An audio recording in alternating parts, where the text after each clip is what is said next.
నమస్తే, welcome to GR TV. నేను నరేష్. ఖమ్మం భూదాన్ ఇళ్ల కూల్చివేతలో ఏం జరిగింది? నిజంగా కాంగ్రెస్ ప్రభుత్వం ఇళ్లను కొలుస్తుందా? బీఆర్ఎస్ రాజకీయం చేస్తుందా? అసలు కూల్చడానికి కారణాలు ఏంది? సరైన పత్రాలు లేకుండా ఇల్లీగల్ గా ప్రభుత్వ స్థలంలో ప్రజలు ఉంటున్నారనా, ఇల్లు కట్టుకున్నారనా? అసలు ఏం జరిగింది? 2014 నుండి 2023 వరకు బీఆర్ఎస్ అధికారంలో ఉంది.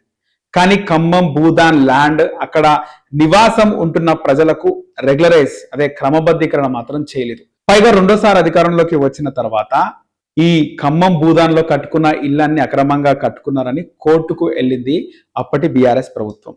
ఆ కేసు హైకోర్టులో పెండింగ్ లో ఉంది. ఇక రేవంత్ రెడ్డి కాంగ్రెస్ ప్రభుత్వం వచ్చిన తర్వాత పెండింగ్ లో ఉన్న కోర్టు కేసులన్నీ బయటికి తీశాడు. ఇక అలా బయటికి తీసిన కేసులలో హెచ్సియు కూడా ఒకటి. రీసెంట్ గా హెచ్సియు బాగా వైరల్ అయింది కదా. ఇక ఖమ్మం భూదాన్ విషయానికి వస్తే, ఖమ్మం భూదాన్ విషయంలో అక్కడ ప్రజలకు ఇంద్రమ్మ ఇల్లు ఇస్తాము అని రేవంత్ రెడ్డి ప్రభుత్వం చెప్పింది. 2 సంవత్సరాల కిందట ఒకసారి నోటీసులు ఇచ్చారు. రీసెంట్ గా 6 నెలల కిందట కూడా నోటీసులు ఇచ్చారు. ఇళ్లను ఖాళీ చేయలేదు. ఇక ఆ ఇళ్లను ఖాళీ చేయకపోయేసరికి ఇల్లు కూల్చడం జరిగింది. ఇల్లు కూల్చిన తర్వాత ఎవరికైనా బాధ అనిపిస్తుంది. సొంత ల్యాండ్ కాకపోయినా అప్పు చేసి ఇల్లు కట్టుకున్నారు కాబట్టి ఎవరికైనా చాలా బాధ అనిపిస్తుంది. మన మొబైల్ ఫోన్ పోతేనే చాలా బాధపడతాం. అలాంటిది కొన్ని లక్షలు పెట్టి కట్టుకునే ఇళ్లను కూలిస్తే ఎవరికైనా బాధ అనిపిస్తుంది. ఆ కూల్చిన టైంలో చాలా మంది ఏడవడం జరిగింది. ఎమోషనల్ కూడా అయినారు. రేవంత్ రెడ్డిని తిట్టినారు, బాధపడినారు. రేవంత్ రెడ్డి గవర్నమెంట్ ని అడుక్కున్నారు. కానీ కొంతమంది రాజకీయ లబ్ధి కోసం ఆ వీడియోలన్నింటినీ కూడా సాడ్ మ్యూజిక్ యాడ్ చేసి పబ్లిష్ చేశారు, సోషల్ మీడియాలో వైరల్ చేశారు. నార్మల్ గా అలాంటి వీడియోస్ చూస్తే ఎవరికైనా బాధ అనిపిస్తుంది. కానీ వాస్తవాలు తెలియక రేవంత్ రెడ్డి ఒక్కడే, కాంగ్రెస్ గవర్నమెంట్ కూడా కాదు, రేవంత్ రెడ్డి ఒక్కడే కావాలని కక్ష కట్టి అక్కడ ఇళ్లను కూలుస్తున్నాడు అని వీడియోలో పోర్ట్రే చేస్తున్నారు. దీనిపైన కాంగ్రెస్ మంత్రులు కానీ ఎవ్వరు కూడా ఘాటుగా స్పందిస్తలేరు.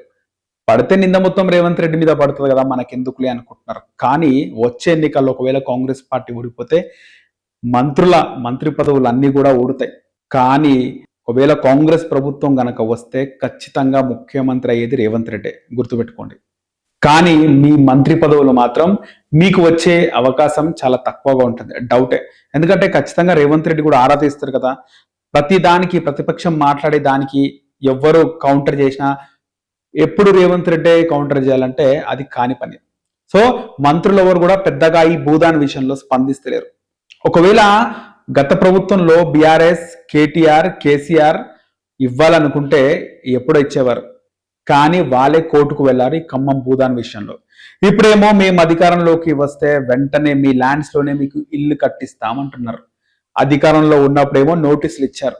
పోనీ అధికారంలోకి వచ్చినాక ఇలా ప్రజల్లోకి వచ్చి మాట్లాడింది గుర్తుంటుందా?